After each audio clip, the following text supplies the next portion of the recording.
Yes, hi my good people. I think everyone is doing well.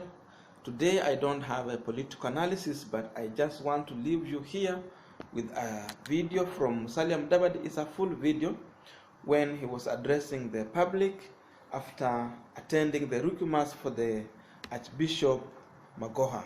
So watch the video and if possible just leave us here with your comment about the video when he was condemning the hate speeches that is arising in the country and the political situation in the country. And if this is your first time to bump into this video, please just make sure you subscribe to the channel, and YouTube will always notify you once we have a new video. And on this platform we analyze politics, so if you need updates also on political situation in the country, just make sure you subscribe to this channel. Thank you my people, and thank you for being part of this family. May God bless you. Jamii, mimi ni nusu Church of God na nusu Mukweka, na ni vizuri nijieleze kidogo. Mamangu ambaye ana miaka 92, nimeona mama pale, mlisema na miaka ngapi? 91. Tarehe 30th of August mwaka huu mama alinizaa alifika 92. Na yeye kanisa yake kama familia kule Bushangala ilikuwa Church of God. Alafu wakati alifanya harusi yake ndio akakuwa Mukweka, na mimi ndio Mukweka sasa, lakini nusu iko Church of God. Kwa hivyo mkiniona mimi ni wenu, mimi ni rafiki wenu. Na tumekuja hapa kwa sababu Byrum alikuwa kiongozi shupavu. Alikuwa mtulivu. Hata kama hangeenda kwa mambo ya dini, sijui wasichana wangapi wangemfuata. Byrum alikuwa anavaa smart kabisa. Akipiga ile longi yake, unaona ile pahali pasi imepitia, unafikiri ni wembe. Alafu nywele anatengeneza kule nyuma. Ukiona huyu jamaa akisimama kwa jukwaa kuhubiri, iko magnet mbili. Magnet ya kwanza ni lile neno anazungumza kuhusu Biblia, na magnet ya pili ni ile elegance yake. Kama nimesema uongo mniambie. An extremely immaculate individual. A peacemaker. Huyu alikuwa rafiki wa baba, na mimi nilikuwa nikitazama nikikaa kando. There was a time, kwa sababu katika siasa ya the Greater Kakamega District wakati ule, kabla hatujakata Vihiga na Kakamega ikiwa moja, siasa za fujo zilikuwa zinapatikana Muhaya. Kweli ama uongo? The most volatile constituency yari Muhaya. Ebunyore. Sijui kulikuwa na nini huko, sitaki kutaja. Lakini kama ulikuwa nataka kujua siasa ambayo inaweza kuwa mbaya ukienda na uzungumuze bila kujua umekaa wapi, ni kama siku zile tukienda kuona mpira, unasahau umekaa upande gani. Umekaa upande wa Russia na wewe unashangilia AFC Leopards. Ndio unakuja kugundua you must always ask yourself, where are you speaking from? Ama wewe ni mfuasi wa Gor Mahia na umeenda kushangilia na umekaa kwa jukwaa ya AFC. Wewe ile chupa ya kugonga ndio utajua.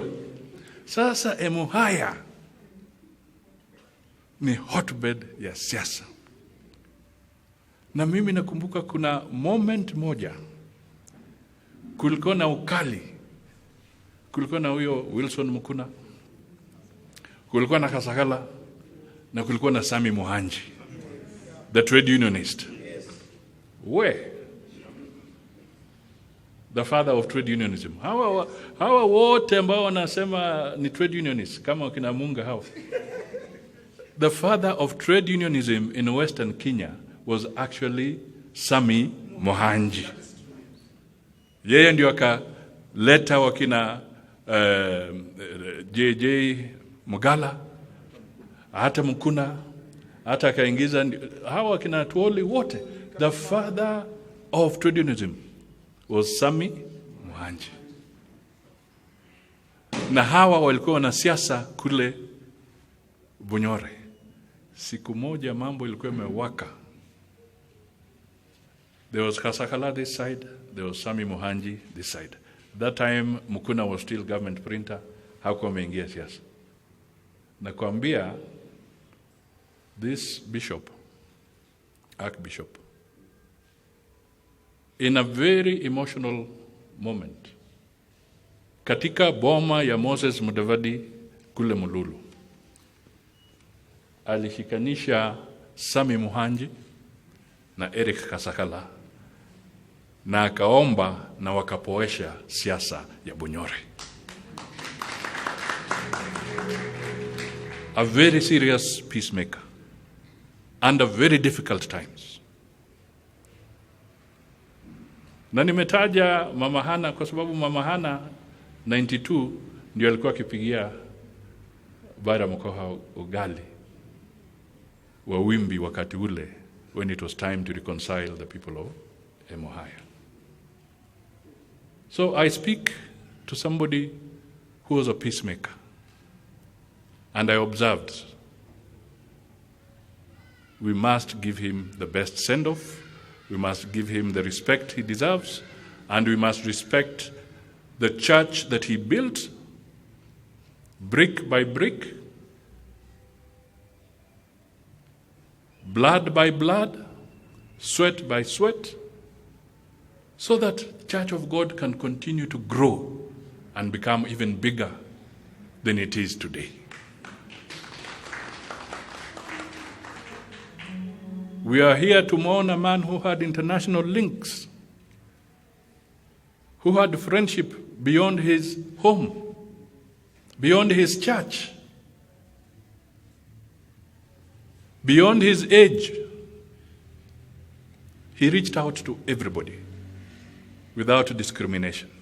So we are here to bid him farewell. Now,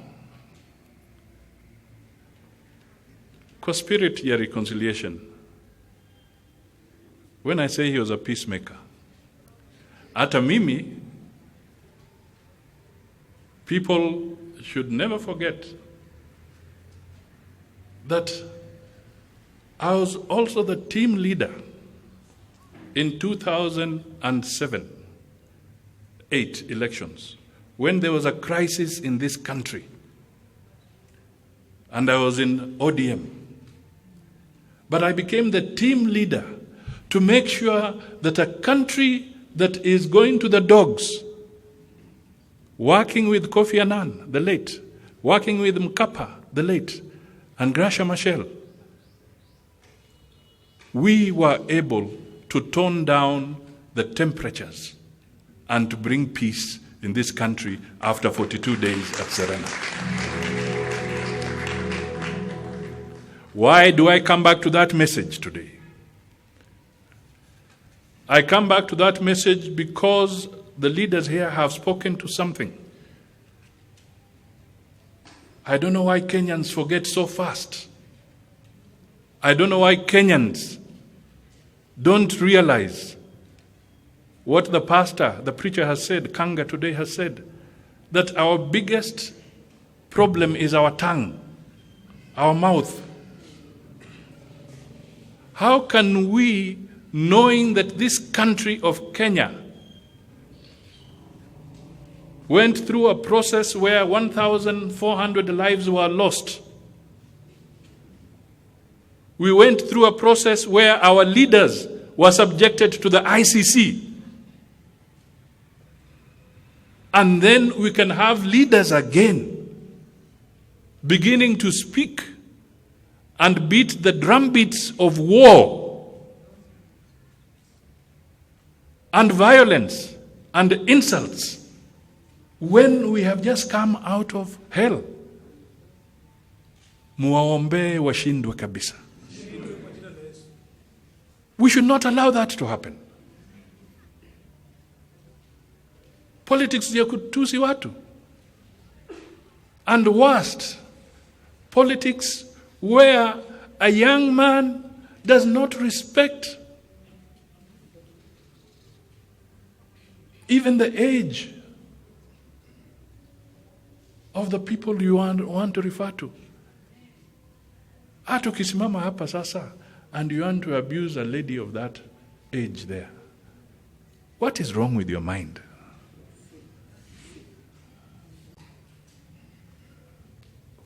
What are you trying to show? What are you trying to achieve? Is that what we say we are bestowing leadership to the young people? No. That is not leadership. That is stupidity. Kwa hivyo, tusimame imara.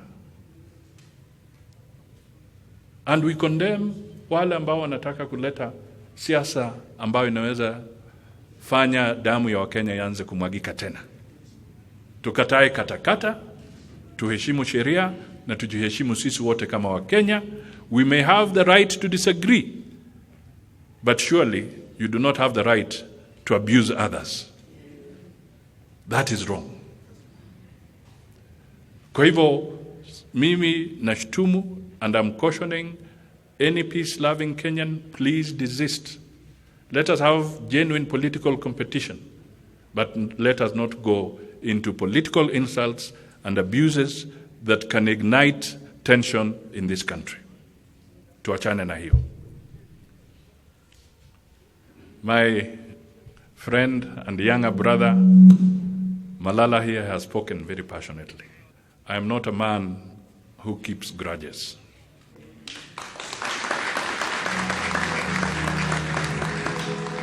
My brother, it is politics.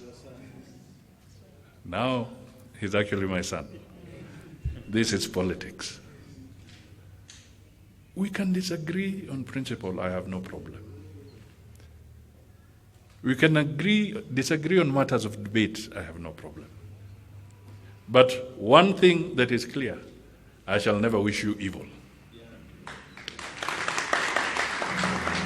So, take it from me, I don't nurse grudges, I soldier on. Because then my heart and my soul is free. And it is well. So all I can tell you, feel free. I am there.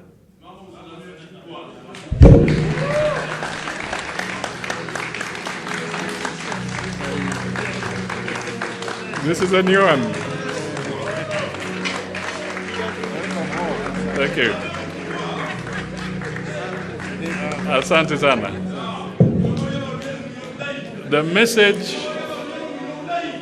message we want to pass across is that we should not allow any of our members to walk alone. I've always said the slogan of Liverpool, mimi ni mtu wa Man U, lakini slogan ambayo inanitisha ni slogan ya Liverpool, that you shall never walk alone. Malala, you shall never walk alone. Adagala, you shall never walk alone. Church of God, you shall never walk alone. We hold each other, we walk together. Na tutajenga taifa letu. And that is where we want to go. So let us be strong. Let us reach out to our other friends. Let us talk to them. Let us understand it's competition, not enmity. It is political competition, not enmity. Mimi niliingia siasa nikiwa mdogo. How old are you? 35. Unanipita kidogo. Like wakati ule. But I moved in at the age of 28. And I became a minister for finance. I don't want to talk about others, but for finance at the age of 33. And I was able to pull this country out of chaos, financial chaos. So there is talent. These guys are talented. They can do it. And surely my job in politics cannot be a career that thrives on crushing younger people in politics. We become mentors. I was mentored by my elders. I must also open my experience and make it available to the younger ones. And that is where Kenya can go. So, tukienda mbele, let us remember the biggest challenge we have. You may have to ask yourself, if Byrum was speaking, what would we be speaking to? We are told about soberness and stability. His book, which is autographed by him, I will read what he wrote in his own handwriting, speaks against corruption and cautions against corruption. The biggest challenge we have today is the economy. And I repeat, just the way Malala repeated and others, that any leader who is aspiring to be a leader of this nation today and does not understand that the biggest crisis we are facing today is a dwindling economy, then I don't know what you're doing in leadership. And that is why, as ANC, we are saying our message must be uchumi bora. We must revive the economy. Jobs must be created. People must feed themselves. People must be able to afford to pay for their own medicine. People must be able to buy their own clothes. There is no dignity in somebody buying you a shirt, not as a gift, but because you are naked. There is no dignity in a young man who cannot feed his wife and children at home in the evening. You feel the pain. So we must revive the economy. Agenda number 1, uchumi. Agenda number 2, uchumi. Agenda number 3, uchumi. What do you think Byrum would have said? I think he would have said the same thing. Let us work for the people first. So, what did he say? In this book, The Hideous Corruption That is Kenyan, my take, not mine, his take. But his communication to me is this. My dear friend, His Excellency Wycliffe Musalia Mudavadi, ANC party leader, I am quite certain you will enjoy delightfully reading this book from me. Very respectfully, yours, Byrum Makhoha, Archbishop, Church of God of East Africa. Stamped 29th May 2020. Hii mambo ya COVID ilinikosea, because I would have read it and given him my comments then. But be that as it may, I say may his loving soul rest in eternal peace. God bless you all.